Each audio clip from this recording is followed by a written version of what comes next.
যাত্রী হয়রানি বন্ধ করে বিমানকে লাভজনক করার প্রতিশ্রুতি দিলেন পদোন্নতি পাওয়া নতুন বিমানমন্ত্রী এম রশিদুজ্জামান।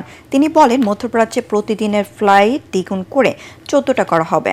জানান, আগামী 16 ডিসেম্বর শাহজালাল বিমানবন্দরের 3rd টার্মিনালের আংশিক উদ্বোধন করা হবে।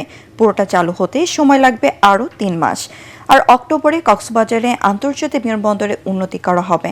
মাহবুব কবির চপলের আরেকটি রিপোর্ট।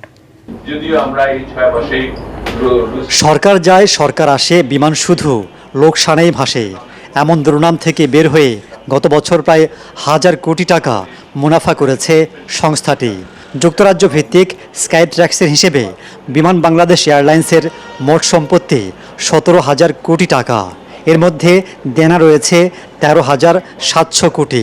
দায় মিটিয়ে বিমানকে লাভজনক করতে সর্বোচ্চ পদক্ষেপ নেওয়া হচ্ছে বলে জানান প্রতিমন্ত্রী থেকে বিমানমন্ত্রীর দায়িত্ব পাওয়া এম রশিদুজ্জামান।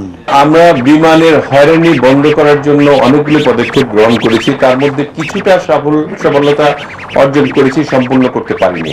আর টার্মিনাল যেটা আছে, আমরা ইনিশিয়ালি আমরা বলেছিলাম যে 16 ডিসেম্বরের মধ্যে সফট ওপেনিং হলো করব, সেটার কাজ চলছে।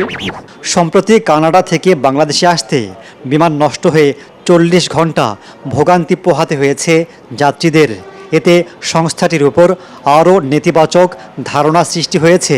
এখন 19টি উড়োজাহাজ নিয়ে ফ্লাইট পরিচালনা করছে বিমান বাংলাদেশ এয়ারলাইন্স। বিমানমন্ত্রী জানান, আরও 10টি উড়োজাহাজ আনা হচ্ছে, তখন সেবার মান বাড়বে। মধ্যপ্রাচ্যে ফ্লাইট দ্বিগুণ করা হবে। আমরা চিন্তা করেছি যে অ্যাটলিস্ট পর্যায়ক্রমে 10টি বিমান আমরা লিজ করব। নিউ ইয়র্কের ফ্লাইট ডিপেন্ডিং অন আইকেও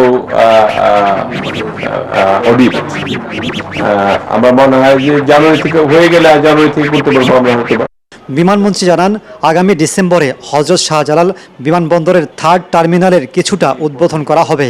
তার আগে আন্তর্জাতিক বিমানবন্দরে রূপান্তর করা হবে কক্সবাজারকে। তিনি জানান, বগুড়া বিমানবন্দরের ফিজিবিলিটি স্টাডি চলছে।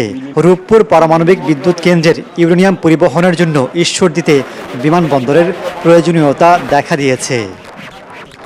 মাহবুব কবির চপল, ATN বাংলা, ঢাকা।